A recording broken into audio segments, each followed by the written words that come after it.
This is Scott the Fix Guy. Today we're dealing with a stacked washer-dryer Whirlpool combination, and one of the springs is broken underneath the washer. So we have removed the top panel and the front panel, and now we're removing the motor from the front left-hand side. And first thing we're going to do is just, since it's not even, is we're going to prop it up. Here's the little spring that broke off on the back left shock. Probably got overloaded. So we're going to remove the motor. First we'll remove the water pump by taking the two clips off and then pulling it right off. And then there's 2 1/4-inch screws that we have to remove that are on a bracket that's holding the motor to the transmission. So we're going to zip those 2 off, one on the top, one on the bottom. And we'll pry off the little holder that holds the motor with a standard head screwdriver. Just kind of push it into a slot there and then pry it off, and then you can just slide the motor off. We still have to also disconnect the electrical connector to the motor. I'm just prying off the little clips that hold on the motor. I'm going to pull it out toward me, and I'm taking off the motor to make a little more room to fix that back left shock. Got a couple of new shocks that I brought with me. Let me get the motor out of there, and then I'll work on this front shock. I'm going to remove a couple of these screws that are holding the tub to the chassis, and there's a nut here that I can grab with my wrench. Just using a crescent wrench. I'm going to move that lefty-loosey, and once it's loose, I'll move these plastic parts out of the way and just spin it off.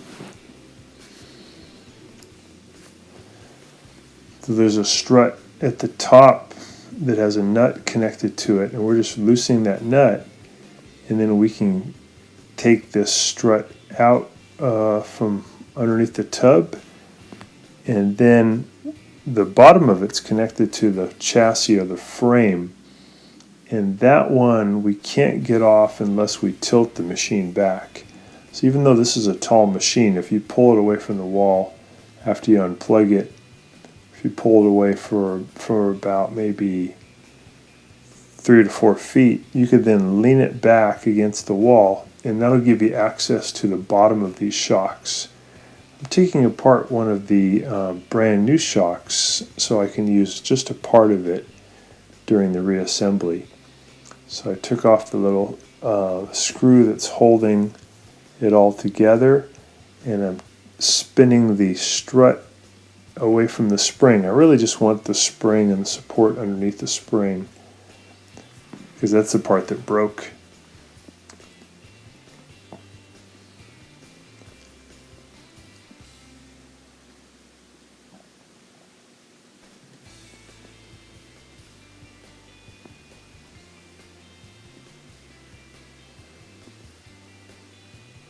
So we tilted the washer back so I can get access to the bottom of that one shock. There's a little nut, kind of like a part of a nut, that holds onto the threads on the bottom of that shock, and I had to remove that with a pair of pliers.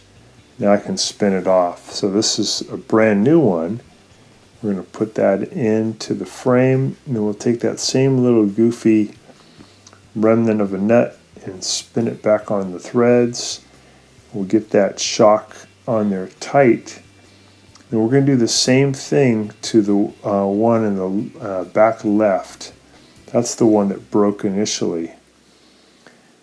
We have these little goofy nuts underneath the strut, and you can only describe them as being like part of what used to be a nut. And I just grabbed it with a pair of needle nose vice grips, and as I grabbed it, then I was able to spin off the shock. I've done this on a couple of machines before, and I'm not sure what that thing is that holds the shock underneath. It looks like it probably was at one time. The threads on the frame itself, or maybe there's some kind of nut there that's just been corroded. Here's that little thing. It does thread on, whatever it is. It's kind of like a little piece of a nut. So I'm going to put the new spring assembly in, and then from underneath I'll spin on that little quasi nut and get it tight. And then what I can do is I can bring the machine back down. Right now it's leaning back about 45 degrees. I've got the motor underneath it to protect me in case it were to fall. So I got everything back down and flat. Now I just have to push the front shock strut back underneath the washer, and then I've got to get the new spring in the back left to line up with its strut.